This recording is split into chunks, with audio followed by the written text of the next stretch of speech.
వెంకటేశ్వర స్వామి దేవాలయము మనము ఈ గవర్నమెంట్ మన కూటమి ప్రభుత్వం అధికారంలోకి వచ్చిన తర్వాతనే ఈ గుడికి కాంపౌండ్ వాళ్ళు కూడా 45 లక్షలతో చేపించడం జరిగింది. అది కాంపౌండ్ వాళ్ళు కూడా పూర్తి కావడం జరిగింది. అంతేకాకుండా మనకి తిరునాళ జరుగుతుంది పెద్ద ఎత్తున. ఇక్కడ బ్రహ్మోత్సవాలు ఆ రోజు చాలా పెద్ద జనం తరలి వస్తారు. ఇక్కడ వచ్చిన వాళ్ళకందరికీ టాయిలెట్స్ అయితేనేమి, తాగునీటికి అయితేనేమి అవి కూడా CGF నుంచి CSR ఫండ్స్ నుంచి కట్టియడం జరిగింది. అంతేకాకుండా ఇప్పుడు ఇందాక రాజు చెప్పినట్లు మీకు ఈ గుడికి మనకందరికి 5 కోట్లు శాంక్షన్ చేసాం జరిగింది.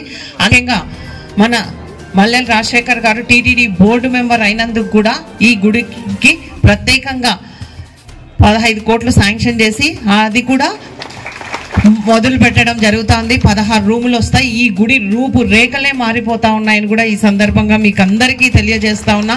ఇదంతా మన హయాంలో జరుగుతున్నందుకు కూడా చాలా సంతోషంగా ఉంది. ముందు కూడా ఈ గుడి డెవలప్మెంట్కు అన్ని రకాలుగా కృషి చేస్తామని కూడా తెలియజేస్తూ, అంతేకాకుండా మనకి 16వ తేదీ మన దేశ ప్రధానమంత్రి వర్యులు నరేంద్ర మోదీ గారు మన ఓర్వకల్లు మండలానికే రావడం జరుగుతుంది. గతంలో కూడా చూశారు 21 సంవత్సరాల కిందట మనకి అప్పుడు కూడా నేనే ఎమ్మెల్యేగా ఉన్నా అప్పుడు కూడా మనకి మన్మోహన్ సింగ్ గారు రావడం జరిగింది సోమయాజులపల్లెకు రైతు ఆత్మహత్య కింద. మళ్ళీ ఇప్పుడు కూడా మన టైంలోనే అది మళ్ళీ మన ఓర్వకల్లు మండలానికే వస్తున్నారు. కాబట్టి మనకందరికీ తెలుసు GST సూపర్ సేవింగ్స్ ఈ కార్యక్రమం ప్రజలకు అవగాహన కల్పించడానికి రావడం జరుగుతుంది. ఎప్పుడైనా మనకు GST పెరగడమే కానీ తగ్గిందైతే లేదు. ఇప్పుడు మొదటిసారిగా GST తగ్గించి అన్ని గతంలో మనకు 4 స్లాబులు ఉండేవి. ఏదైతే 5%, అలాగే 12%, 18%, 28%. కానీ ఈ ప్రభుత్వం ఇప్పుడు కేంద్రంలో నరేంద్ర మోదీ గారు కేవలం 2 స్లాబ్లు మాత్రమే పెట్టడం జరిగింది. అది కూడా 5%, 18%. మనము రోజు వాడే బ్రష్లు అయితేనేమి, టూత్ పేస్ట్ అయితేనేమి, పాలు అయితేనేమి, ఇట్లా నిత్యావసర వస్తువుల ధరలన్నీ 0% చేశారు. కొన్ని నిత్యావసర వస్తువులు 5% చేయడం జరిగింది. అంతేకాకుండా ముఖ్యంగా రైతులకు మన కోసం మనకి గతంలో ఏది వ్యవసాయానికి సంబంధించినవి ఏవి కొనాలన్నా 5% కానీ, అలాగే 12% కానీ, 18% కానీ ఉండేది. ఇప్పుడు కేవలం 5% మాత్రమే చేయడం జరిగింది. దీనివల్ల మనకు రైతులకు ఎంతో ఉపయోగకరంగా ఒక ట్రాక్టర్ కొంటే దాని నుంచి 70,000 వరకు ఆదా అవుతా ఉంది.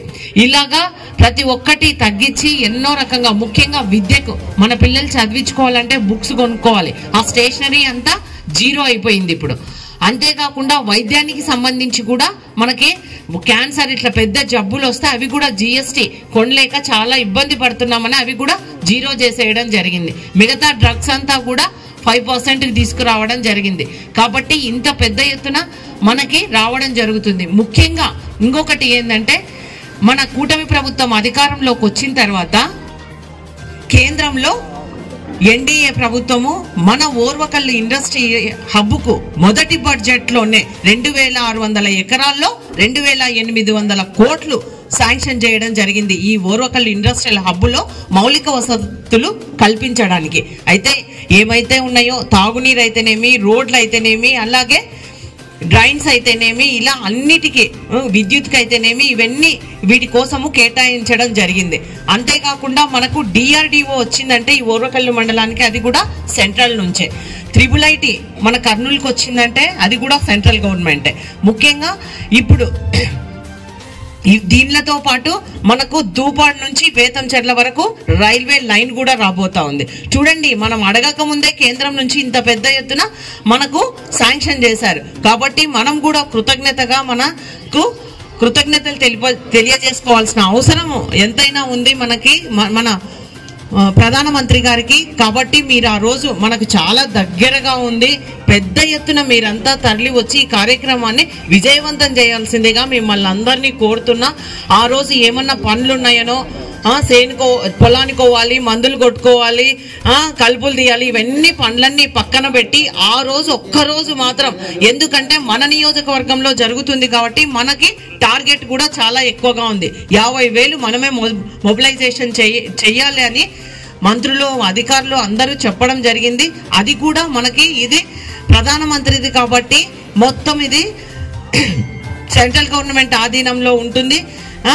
మనం అంతా 11 గంటలకే అక్కడికి చేరుకోవాల్సి ఉంటుంది. అదొక్కరోజు మీరంతా మహిళలు, అలాగే ఎప్పుడు మహిళలే పెద్ద ఎత్తున తరలి వస్తూ ఉన్నారు. ఈసారి మగవాళ్ళని కూడా తీసుకొని రావాలి అని చెప్తా ఉన్నారు. కాబట్టి అందరూ మీరు దీన్ని టార్గెట్ గా తీసుకొని పెద్ద ఎత్తున తరలి వచ్చి ఈ కార్యక్రమాన్ని విజయవంతం చేయాల్సిందిగా మిమ్మల్ని అందరినీ కోరుతూ ఈ అవకాశం ఇచ్చిన మీకందరికీ నా హృదయపూర్వక ధన్యవాదాలు.